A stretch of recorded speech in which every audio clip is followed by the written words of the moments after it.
Cam Norrie is trying not to think about it, but he is getting close to joining select company and notching half a century of ATP Tour victories this year. Since 2000, Tim Henman and Andy Murray are the only British players of either sex to reach the landmark, and Norrie is within sight on 41.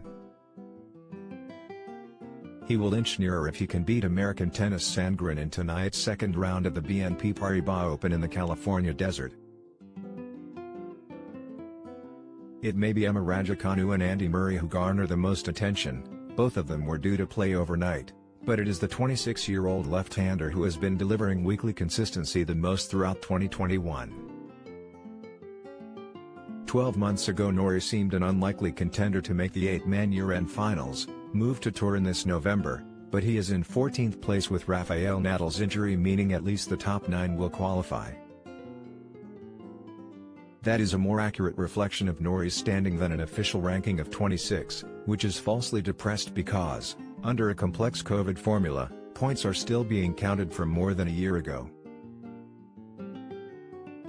This is his 22nd tournament of a season which has seen him confined, uncomplainingly, to a bubble for a lot of the time. Despite that, it is full steam ahead for the rest of 2021. It's a bit frustrating not to be seated a bit higher in this with the way the rankings are and the way the points have been worked out, he admits. I haven't thought about the amount of matches at all. You want to keep going and keep pushing hard. The world game is currently in a state of flux and renewal. The British scene is fast changing too, with the startling emergence of Raducanu and the long-term struggles of Murray and Jo Konta. The latter is contemplating retirement with a persistent knee injury sapping her motivation, and her career best mark of 46 wins in the 2016 season now looks like being overhauled by Norrie.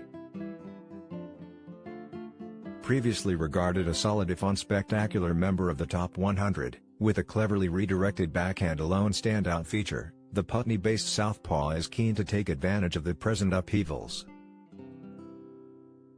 He is not lacking ambition, and has more on his mind than overtaking Dan Evans to become Raducanu's male counterpart. Being British #1 is not the goal.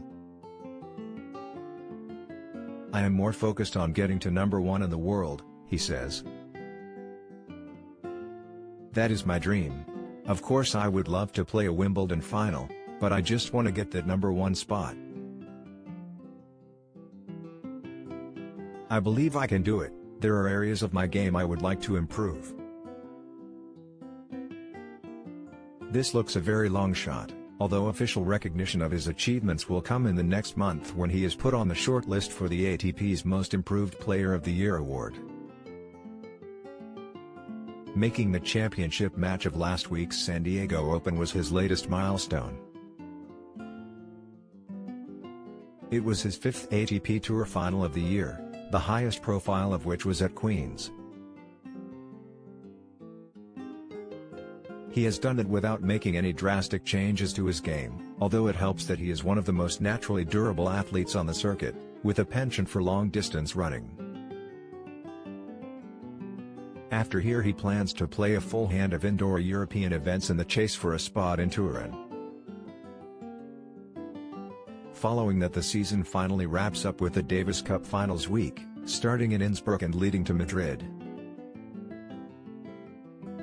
In theory he should be part of a formidable-looking GB team, given the doubles prowess at captain Leon Smith's disposal. A potential issue is that the early departure at Christmas for Australia to serve a quarantine period means there will be precious little time for a break. There was a hint of equivocation when asked if he would make himself available for the team event.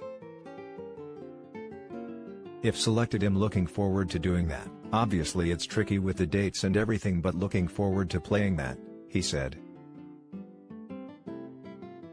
Raducanu was scheduled on Friday night to play Alexandra Sosnovic of Belarus, while Murray was due to take on Frenchman Adrian Manarino. Regardless of the former's result, she will press ahead with plans to recruit a new long-term coach, with a short list of targets being considered that includes Argentinian Carlos Rodriguez, Swede Thomas Hogstedt, and Dutchman Sven Groeneveld, both of whom have extensive experience of the Women's Tour. Towards the end of the season there is usually a significant chop and change among women's coaches. Rodriguez was a one-time mentor of Justine Henin. Her fellow Belgian great, Kim Clijsters, now 38, continued her comeback at Indian Wells but met with a 6-1 206-6-2 defeat against Katerina Siniakova.